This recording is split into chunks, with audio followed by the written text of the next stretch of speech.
अखोई कांगपोपी डिस्ट्रिक्ट की मनुंग चनबा खुलमदा अखोई ZFU की कांगबुना ZFU की कामसोन कांगदु लुसिंग कांगबुना अखोई मदुगी फार्म लेरंब सिंग अखोई मै थादोखिबा अदुगा अखोई मदुदा पोपी थारम कांगबु सिंग फुब चैब तौब मैम से ले मसीगी पोस्टिव जी याम नैनरी अदुगा अखोई ZFU अखोई कामसोन कांगबु सी NSNM का चमिनबनि हाइबा अदगी NSNM कांगबु नमु चमिनदे मोय खंगदे वाफम तोंगा तोंबा एलिगेशन काउंटर एलिगेशन मैम तौरी अदगी कुकी लु कांगबु सिंगना UK ना अदुगी ZFU ने तौरीबदु यामना पांगदबगी थोंगनि कायबा तोंगा मैम लेरि मसीगी एलिगेशन एंड काउंटर एलिगेशन ना तोंगा थंगुरकांदा अखोई लेरिबा मणिपुर लेंगा सुनी अखोई लेब इशू सी होगिबा 2023 की मे 3 दगी लाखिबा सी ओई मरुइना अखोई पोपी की मायोक्ते लेबा को अखोई ये तरे ड्रग की मायोक्ता चंखिलकपा चीफ मिनिस्टर की अदुंबा मतम दुगी देन चीफ मिनिस्टर दुगी अदुगी बिरेन की अदुम चंखिलकपा अदुगा रिफ्यूजी मैम चंखिलकपा मैम सी तकथोंनब होनरकपा उमंग कन्नब होनरकपा फॉरेस्ट रिजर्व तौनब होनरकपा मसिक इश्यूज ते मथंग मथंग मागी ड्रग की करबा के पोपी सी पाकतकना थारंबा जी मैम फोटो मैम जुले चिंगमाई सी हेक्ता कोक्तने लेबदुनी अखोइने आइदर से 1951 बोय भी है 1961 बोय सरकार की उन्नति 1961 लेबनब होनगे दुगा मैम नदी 1951 दा बेजियर और कांद लेरिबा चंगइबा रिफ्यूजी मैम से तकथोकिनबा हाना लेजिरकबा होमिनरकबा मैम दुदी पुलप लेमिने बफमजु सॉरी फोंदोखिबा बफमसु लेरबनी मदुदगिनी इरांग से तमना चौथोरकपतन जिंग मथंग हजिक सही अनीगा था 3 सुजलाबनेना ZFU ने चंखिलेबा हाइतारे अखोई पोपी थारंब सिंग थुगाइबा तोंगान तोंबा जगह सिंगदा मरुइन अखोई कांगपोपी डिस्ट्रिक्ट की मनुंग सिंगदा पाक्तंगना थाबा अदगी सोम नकन यावनी अखोई नागा की एरिया दसु अखोई पोपी थाहेबा एलिगेशन मैम तौबले इधर नागा की ओरो नतगा कुकी की ओरो फत्तबा पोट अमा मैम दु सेदा मंगलगा तुंगी लाकदबा जेनरेशन मैम से हेक्ट लाइचू हंदना तौबदुदी अफब खोंथांग अते अदुगा ZFU ने लोखलेब खोंथांग हाइबा तारे मदुगी फ्रैक्शन लेबा कामसोन लोचिंगबा दगी जेमगनोना जेंगचुइन लोचिंगबा कांगबु खाइदोंनबगी पोस्टु लै अन लोखलेब खोंथांग अदुगा हजि लेबा काउंटर एलिगेशन मैम लाइचे साइ मितांग सिदा अखोइ सेटिजिगी करि मोलेम थबिसि जिकिसे हजिकी इशू दो तारे लाक्चदिंग दा हाइपेट ब्रीफ ओवरव्यू अमा मणिपुर की अखोइगी पॉपिसी अखोइगी मणिपुर ता थाबसी आयामन चिंगी महमसिंग दा लोइना थाइ हाइबसी मै हान थमजगे अनि सुदा खैने उरिसे अखोइगी न्यूज़पेपर रिपोर्ट अमा खनि ये कान 2020 दा 8000 to 9000 acres की लम सिदा पोपी थारे 2020 दा हाइबनी को मसेज द गवर्नमेंट डिस्ट्रॉय तोरिसे 1695 acre खतने हाइबदी परसेंटेज खितंग ते डिस्ट्रॉय तोरिसे आयामन डिस्ट्रॉय तौदगना अरु 2020 की मामांग अदुम थारगा लेरबे ब्याम से खंगदना अदुम सर्वे तौदना अदुम पंगतौद तौरगा लेबनी हाइबसिमा 2020 दगिदा रिमरत इरांग थोखरे ngasi amu yoksele ngasi yoksela kansida handaki sahi sejida 2000 handaki khresida 1000 acre gi mayada thabagi leire masina takpadi amchukki da irang mamangsu irang kunsu manipur se popi thabagi culture ama yam chauna lei masi se fake ni reality ni masi se da achouba irang ama lei haibasima thabjage adu akhoi yeng loi che last 7 years is the akhoi gi destroy to buse masi 19000 acres se destroy to boi hai masi destroy to ri se moina haibada pambi na loi ka matung destroy to bodi kana de haibam yawi aduga to ri si fraction chapa na thabadu gi fraction ama katani aduna manipur se popi thabagi achouba ngasagi haina haiba data me apje newspaper reporting akani government people report akani madugi na manipur se manipur gi ching se e popi na loina lotion bagi se last 10 years da ruga hoji su chathari hoji su mai thari masi reality amani haibesima haibet thamjage masigi se da khoi gi issue ma tawriba kangu sing se ya toina haibese lair badagi tawbani akhoi di thai se popi se phatte na फत्ते है वो खंगी है ना अखोई मसीदा अतोप मपाने के दमोना मसी सिस counter तौना बा तौरिबा कांगु सिंजना मसी अरान बनी सिने कोइ हाइ कई राकन मणिपुर दि पोपी जे फत्ते ड्रग से फत्ते ड्रग है बसी अतोप लंद खंग द मणिपुर दि कुइना हे पोपदगी ड्रग चाबो खतपगी ड्रग की प्रॉब्लम से यामना एडवांस ओइरमिना मी खुदि मन खंगमनिना हाइ बदो तक्सन बनी मुदु तौबिगनु अफब लंबी खोंथांग अमदा थांजन बखनसी केना ताबमदगी अदुगा मसिगी इफेक्ट अमा होजिकी तु ngasai ZFU के ngasai mai thadu lak ne ko yingse masi tobasina hana lambi oirambadagi ꯑꯩꯈꯣꯏ ꯃꯅꯤꯄꯨꯔꯗ ꯐꯥꯎꯔ ꯆꯠꯂꯝꯕꯁꯤꯅ ꯆꯪꯉꯛꯄꯗꯒꯤ ꯃꯅꯤꯄꯨꯔꯁꯤꯗ ꯏꯟꯗꯤꯌꯥꯒꯤ 8% ꯗꯤ ꯃꯅꯤꯄꯨꯔꯗꯒꯤ HIV ꯑꯃꯁꯨꯡ AIDS ꯀ ꯂꯣꯏꯅꯅ ꯂꯩꯔꯤꯕ ꯃꯤꯑꯣꯏꯁꯦ ꯃꯅꯤꯄꯨꯔꯗꯒꯤ ꯆꯠꯂꯤ ꯃꯅꯤꯄꯨꯔꯅ ꯀꯟꯇ꯭ꯔꯤꯕ꯭ꯌꯨꯠ ꯇꯧꯏ ꯍꯥꯏꯕꯅꯤ ꯑꯗꯨ ꯍꯥꯏꯕꯗꯤ HIV ꯑꯃꯁꯨꯡ AIDS ꯃꯁꯤ ꯌꯥꯝꯅ ꯍꯦꯟꯒꯠꯂꯛꯏꯕꯁꯦ ꯃꯁꯤꯒ ꯃꯔꯤ ꯂꯩꯅꯩ ꯑꯗꯒꯤ ꯃꯊꯪꯗ ꯑꯩꯈꯣꯏꯅ ꯍꯥꯟꯅ ꯂꯩꯔꯝꯃꯕ ꯏꯀꯣꯅꯣꯃꯤ ꯍꯥꯏꯕꯗꯤ ꯍꯧꯖꯤꯛꯀꯤ ꯑꯩꯈꯣꯏ ꯂꯩꯔꯤꯕ ꯃꯣꯏꯅ ꯇꯧꯕꯁꯤꯗ ꯃꯩ ꯊꯥꯔꯤꯁꯦ ꯃꯤꯅ ꯄꯨꯂꯤꯁꯅ ꯎꯗꯕ ꯂꯩꯀꯥꯏꯅ ꯎꯗꯕ ꯂꯣꯟꯅ ꯇꯧꯕꯅꯤꯅ ꯑꯌꯥꯝꯕꯅ ꯗꯦꯟꯁ ꯐꯣꯔꯦꯁ ꯃꯅꯤꯄꯨꯔꯒꯤ ꯑꯩꯈꯣꯏꯒꯤ ꯃꯅꯤꯄꯨꯔꯗ ꯍꯧꯔꯤꯕ ꯅꯦꯆꯔꯦꯜ ꯆꯍꯤ ꯂꯥꯏꯑꯣꯏꯔꯕ ꯎ ꯃꯌꯥꯝꯁꯦ ꯀꯛꯑꯒ ꯁꯣꯏꯜꯗꯨ ꯗꯦꯁꯇ꯭ꯔꯣꯏ ꯇꯧꯔꯒ ꯆꯍꯤ ꯂꯤꯁꯤꯡ ꯍꯧꯔꯤꯕ ꯎ ꯃꯌꯥꯝꯗꯨ ꯀꯛꯊꯠꯂꯒ ꯇꯧꯕꯅꯤꯅ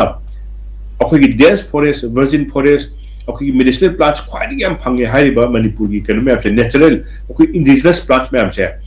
ꯃꯁꯤꯃ ꯂꯣꯏ ꯗꯦꯁꯇ꯭ꯔꯣꯏ ꯇꯧꯔꯦ ꯃꯁꯤꯗ ꯗꯦꯁꯇ꯭ꯔꯣꯏ ꯇꯧꯔꯤꯁꯦ ꯏꯟꯗꯤꯖꯤꯅꯁ ꯄ꯭ꯂꯥꯟꯠ ꯏꯟꯗꯤꯖꯤꯅꯁ ꯄꯤꯄꯜ ꯃꯅꯤꯄꯨꯔꯒꯤ ꯂꯩꯍꯥꯎꯁꯤꯒ ꯍꯧꯔꯤꯕ ꯎ ꯃꯌꯥꯝꯁꯦ ꯂꯣꯏꯅ ꯀꯛꯊꯠꯈ꯭ꯔꯒ ꯃꯁꯤꯁꯦ ꯄꯣꯄꯤ ꯑꯣꯟꯊꯣꯛꯑꯦ ꯍꯥꯏꯕꯁꯤꯃ ꯑꯩ ꯃꯊꯪꯗ ꯊꯝꯖꯒꯦ ꯑꯗꯨꯒ ꯃꯁꯤꯒꯤ ꯍꯧꯖꯤꯛꯀꯤ ꯃꯣꯏꯅ ꯇꯧꯕꯁꯤꯒꯤ ꯗꯥꯏꯔꯦꯛ ꯑꯦꯐꯦꯛꯇ ꯃꯅꯤꯄꯨꯔꯒꯤ ꯃꯤꯂꯤꯌꯟ 3 ꯂꯩꯕꯁꯤꯒꯤ ꯃꯅꯨꯡꯗ 1.4 lakh ꯃꯁꯤꯒꯤꯁꯦ ꯍꯧꯖꯤꯛ ꯗ꯭ꯔꯒꯀ ꯂꯣꯏꯅꯅ ꯗ꯭ꯔꯒꯅ ꯑꯦꯐꯦꯛ ꯇꯧꯋꯦ ꯍꯥꯏꯕꯁꯤꯃ ꯑꯗꯨ ꯑꯣꯏꯇꯥꯔꯗꯤ ꯃꯁꯤꯒꯤꯁꯦ ꯀꯌꯥꯝ ꯁꯤरिꯌꯁ ꯑꯣꯏꯒꯦ ꯍꯥꯏꯕꯁꯦ ꯃꯅꯤꯄꯨꯔꯒꯤ ꯄ꯭ꯔꯖꯥ ꯃꯌꯥꯝꯅ ꯈꯪꯐꯝ ꯊꯣꯛꯏ ꯑꯗꯨꯒ 2023ꯒꯤ ꯃꯃꯥꯡꯗ ꯃꯁꯤꯗ ꯑꯩꯈꯣꯏꯒꯤ HIV ꯑꯃꯁꯨꯡ AIDS ꯑꯗꯒꯤ ꯑꯩꯈꯣꯏꯒꯤ ꯗ꯭ꯔꯒꯀ ꯀꯩꯀꯩ ꯃꯤꯑꯣꯏꯁꯦ ꯃꯦꯟꯇꯦꯜ ꯗꯤꯄ꯭ꯔꯦꯁꯟ ꯀꯔꯤ ꯇꯧꯗꯣꯏꯅꯣ ꯈꯪꯗꯕ ꯂꯝꯕꯤ ꯆꯠꯄ ꯌꯥꯔꯛꯇꯕꯗꯒꯤ ꯇꯧꯕꯁꯦ ꯅꯨꯄꯥꯗꯒꯤ ꯍꯧꯖꯤꯛꯁꯦ ꯅꯨꯄꯤꯁꯦ ꯌꯥꯝ ꯁꯥꯊꯤꯅ ꯌꯥꯝꯃꯦ ꯍꯥꯏꯕ ꯔꯤꯄꯣꯔꯠ ꯑꯃ ꯂꯥꯛꯏ ꯅꯨꯄꯤꯁꯦ ꯑꯗꯨꯅ ꯃꯁꯤꯗ ꯑꯩꯈꯣꯏꯅ ꯍꯥꯏꯔꯤꯁꯦ ꯄꯅꯤꯁꯃꯦꯟ ꯑꯩꯈꯣꯏ ꯃꯅꯤꯄꯨꯔꯒꯤ ꯌꯥꯝ ꯐꯠꯇꯕ ꯑꯃꯅ ꯃꯤꯁꯤꯅ ꯀꯃꯥꯏꯅ ꯆꯥꯔꯛꯏꯅꯣ ꯀꯃꯥꯏꯅ ꯇꯧꯔꯛꯏꯅꯣ ꯍꯧꯖꯤꯛ ꯈꯪꯗꯕꯤꯗ ꯅꯨꯄꯤ ꯃꯆꯥ ꯅꯨꯄꯥ ꯃꯆꯥꯁꯦ ꯍꯦꯛꯇ ꯈꯣꯡꯒꯥꯎꯅꯕꯤꯕ ꯌꯥꯝ ꯊꯤꯅ ꯇꯧꯕꯤꯕ ꯐꯦꯁꯕꯨꯛꯇ ꯊꯥꯒꯠꯄꯤꯕ ꯁꯣꯁꯤꯌꯦꯜ ꯃꯤडिꯌꯥ ꯊꯥꯒꯠꯄꯒꯤ ꯃꯍꯨꯠꯇ ꯀꯥꯎꯟꯁꯦꯂꯤꯡ ꯇꯧꯔꯒ ꯃꯁꯤꯒꯤ ꯑꯩꯈꯣꯏꯅ ꯄꯣꯄꯤ ꯄ꯭ꯂꯥꯟꯇꯦꯁꯟ ꯑꯀꯣꯏꯕꯗ ꯇꯧꯔꯤꯕ ꯁꯤꯠꯂꯤꯕ ꯅꯨꯡꯁꯤꯠꯁꯤꯅ ꯃꯈꯣꯏꯗ ꯑꯦꯐꯦꯛ ꯇꯧꯔꯛꯄꯅꯤ ꯍꯥꯏꯕꯁꯦ ꯔꯤꯌꯦꯂꯥꯏꯁ ꯇꯧꯕ ꯃꯇꯝ ꯑꯣꯏꯔꯦ ꯑꯗꯨꯒ ꯃꯁꯤꯒꯤ ꯑꯃꯅ ꯌꯥꯝ ꯈ꯭ꯋꯥꯏꯗꯒꯤ ꯗꯦꯟꯖꯔꯁ ꯑꯣꯏꯕ ꯃꯅꯤꯄꯨꯔꯗ ꯂꯩꯅꯥ ꯈ꯭ꯋꯥꯏꯗꯒꯤ ꯍꯦꯜꯂꯛꯏꯁꯦ ꯀꯔꯤꯅꯣ ꯍꯥꯏꯀꯥꯟꯗ ꯃꯅꯤꯄꯨꯔꯗ ꯆꯦꯜꯂꯤꯕ ꯇꯨꯔꯦꯜ ꯃꯌꯥꯝꯁꯦ ꯏꯔꯤꯜ ꯅꯝꯕꯨꯜ ꯑꯗꯒꯤ ꯑꯌꯥꯝꯕꯅ ꯀꯥꯡꯄꯣꯛꯄꯤꯗꯒꯤ ꯍꯧꯕꯅꯤ ꯀꯥꯡꯄꯣꯛꯄꯤꯅ ꯍꯧꯕ ꯀꯥꯟꯁꯤꯗ ꯃꯌꯥꯝꯅ ꯍꯧꯖꯤꯛ ꯍꯥꯏꯔꯤꯁꯦ ꯀꯦꯃꯤꯀꯦꯜ ꯐꯔꯇꯤꯂꯥꯏꯖꯔ ꯄꯦꯁꯇꯤꯁꯥꯏꯗꯁ ꯃꯁꯤꯒꯤ ꯃꯌꯥꯝꯁꯦ ꯂꯣꯏ ꯁꯤꯖꯤꯟꯅꯕꯁꯤꯅ ꯄꯨꯔꯥ ꯄꯣꯂꯨꯠ ꯇꯧꯔꯦꯕ ꯃꯁꯤ ꯆꯦꯟꯊꯔꯤꯕ ꯏꯁꯤꯡꯁꯦ ꯑꯩꯈꯣꯏ ꯃꯅꯤꯄꯨꯔꯗ ꯆꯠꯂꯤꯕ ꯑꯩꯈꯣꯏ ꯇꯝꯄꯥꯛꯇ ꯆꯦꯜꯂꯤꯕ ꯏꯁꯤꯡ ꯑꯩꯈꯣꯏꯅ ꯊꯛꯏꯕꯁꯦ ꯃꯁꯤꯁꯦ ꯑꯩꯈꯣꯏꯅ ꯗ꯭ꯔꯒ ꯆꯥꯗꯦ ꯑꯃ ꯇꯧꯗꯦ ꯍꯥꯏꯁꯨ ꯌꯥꯔꯣꯏ ꯍꯥꯏꯂꯤ ꯄꯣꯂꯨꯇꯦꯠ ꯃꯅꯤꯄꯨꯔꯗ ꯊꯥꯏꯅ ꯆꯦꯜꯂꯝꯕ ꯄꯤꯔꯦꯅꯤꯌꯦꯜꯂꯤ ꯐꯖꯅ ꯆꯦꯜꯂꯝꯕ ꯇꯨꯔꯦꯜ ꯃꯌꯥꯝꯁꯦ ꯑꯝꯇ ꯆꯦꯜꯂꯤꯁꯦ ꯀꯔꯤꯒꯤꯅꯣ ꯍꯥꯏꯀꯥꯟꯗ ꯑꯩꯈꯣꯏꯒꯤ ꯍꯧꯐꯝ ꯑꯣꯏꯔꯤꯕ area catchment area se masi loinmak popina thuai hibdagi manipur turian amata aduna manipur tampakta khoina hojik si leiba mayam se turian ising chenda di civilization se indus very civilization like rakanda indus turian ke ki like rakanda ganga chendra matunda up bihar mi like tabat leiba ngamoi tabat maina manipur thi turian mayam se sum manghankhre haibase akoina maduna hojiki kyam serious oigi haba problem se manipur ki prajana khampham thui government khampham thui habase ne adigi masigi select sida masigi subtor pasina ethnic problem amalai ethnic problem sina kaino hakanda masida involve tori bise community amani manipur da moya ma haina bada myanmar digi lakpa mi sina tawbani ai moida lamdugi nusiba laitaba samna harda khoina khorami ba chahi kudingi like liba thangjing ibdo kobru adigi konu lefa mayam sida hol u mayam khoina live kholam base moina kakhala tawsi lamdugi nusiba su laite lamdugi culture su nusiba ayam na aduna illegal immigrant na tawbani na mayam haisina makoina sum torpa kansida ethnic tension da malai ethnic tension sida moina kari haina mapana counter tawge hai matamda akoi gi community se moina dak chaba kanguni dak thaba kanguni lan toroga moina plan toroga akoi tawbani haina illegation ma tholai se masigi se makoina munna mapani mina di khangda bina makoina chumboi tingeba adunga sagi akoina background history ma'am adana liba khotpa base dakar oi akoina tawi ngasi akoina ngasi popi chairi base community am tanate masina mana tawi buduna entire manipur hendok tana hoji mizoram entire hoji afghanistan phu yawi hai akoi jak tapasina masigi sum lakpasina mapani laga moi sum destroy torka sida hoji lori sina ethnic tension am lai sina hana lermiba indigenous kangu singsina bakoi lam singse sum thugai culture gi am luwa mana suppose akoi gi india da leriba religion me prithip da leriba religion me am se masigi holy spot che bahut yam laiba adu manipur haiba akoi civilization se nasina population destroy tawri kari no hakana manipuri civilization manipuri culture manipuri history ne karigino mafam du da akoi gi life ham len se akoi suppose ibudok thangjing hairo ibudok thangjing gi khubam ama khata ne ibudok kobru hairo ibudok kobru gi khubam ama khata ne masi later Manipur civilization lower baneba masi se destroy to is masi se akoi entire civilization plus akoi the thai basing me ap lower kan aduna popi se Manipuri civilization Manipur da leba me ap civilization si against la culture amani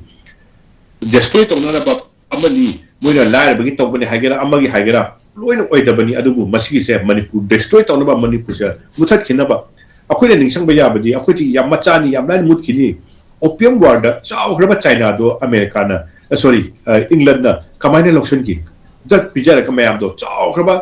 kui Qing dynasty ki kui Manchurian nen thomam do lotion ki duni adwai to na opium war to ga China lotion ki ba na Manipur pik khabalam China ga Manipur ga pana de Manipur di nushila masit pada loina lobi ya civilization na da aduna Manipur se akoi ni se fight to do se akoi ki civilization ji agi sa la kamyam se fight to do ni haba issue sima aduna masila pa kanda ethnic tension ama akoi bida leriba suppose mai tei lere ari indigenous type macha chothe ari ki jilangro ki chilau community ahum ari sarapati da leriba ta ari ki kampupi da leriba type macha mayam se mui threaten tawre mui angang mayam chat pada khot pada akoi bida anga sela aduna makoi na masi kamana fight to da ge da mission na moina songning ba ma yauna masi to ba khida mai thador ba khotor ba maduni hada ki tahi aman ke toli se Masidam Manipur ke praja me ana paramana hana lerame government le diga ngam dasu PR labani na hatta war footing da khoi kano da good destroy ta goda na parambado 1000 acre hana khida tharmi sini destroy ta wisini ai bidi masigi threat patta ba se adum tawga lei adu ka som ma panda na moina achoba agenda amada tawba aduna masi se Manipur ju thukaina ba Manipur ki praja ju hatna ba adumba adudagi ida ju tholakpani masi akoina government na namthau dadi Manipur achoba tension me tholakani masi laida se lotion ba phai sina khoi thamjari se aduga yam toina haiba ma moina haiba se kaino hakanda masi taw se kari gino haiba kanda paisa yam easy money phangeo laina ma akoi ki lamche destroy torga yam laina paisa amana golden triangle ge yam nai aduga Myanmar rom da political instability lai banina hanalermi badrak akoi gi hoji hanalermi je heroin dagi Manipur to se chemical gi su methamphetamine adigi atop koina asomde laiba the world is yours ka haiba mayam akoi chemical use to ba mayam se aduna akoi je natural unnatural chemical yam se Manipur je hana transit point or badagi hoji the manufacturing unit ama chao no oiraga pik khabal lam je akoi ching akoi adu koina ga le ba se loina to bani thuare masigi sigi factor last kari ki thola e hamatamda Myanmar ki instability laibani na Myanmar mayam se akoi Manipur da lakpa ari amana Myanmar de lakpa mayam se akoi culture si kya menta da loina thugai pa cross border drug trafficking aduga amana paisa si am thina chawni involved tor paisa si am thina chawni involved tor se budget che amta manade 60000 crore habiyawi 70000 crore habiyawi Manipur ki budget 37000 crore khatani Manipur ki budget ki double se masi mugi leibani na paisa si am leibani na no mai leibang ame mi leibang ame politician leibang ame MLA ka malak bang ame khudi maksi muina paire whole world se paire ga aram be agenda ma push taroga ma khoina Manipur thugai na ba tori se masi da fight tori ba se government support hom thoi Manipur praja me support hom thoi maduna tari Manipur achouba lana ma haidi akoi civilizational war akoi di existence ki Manipur je ma ki dana ba Manipur indigenous pam tarapa madugi pensioni akoi Tamilongi chinau meam adigi kampu pidal sa macam meam senapati Imphal West bisip masi hauri bise masi gi relation toroga government tawdrabadi Manipur gi problem se hanaler mistegi achou meam tholakani hanai hakat tamjat okay am phadaba round about le bigre aduga maruina khoi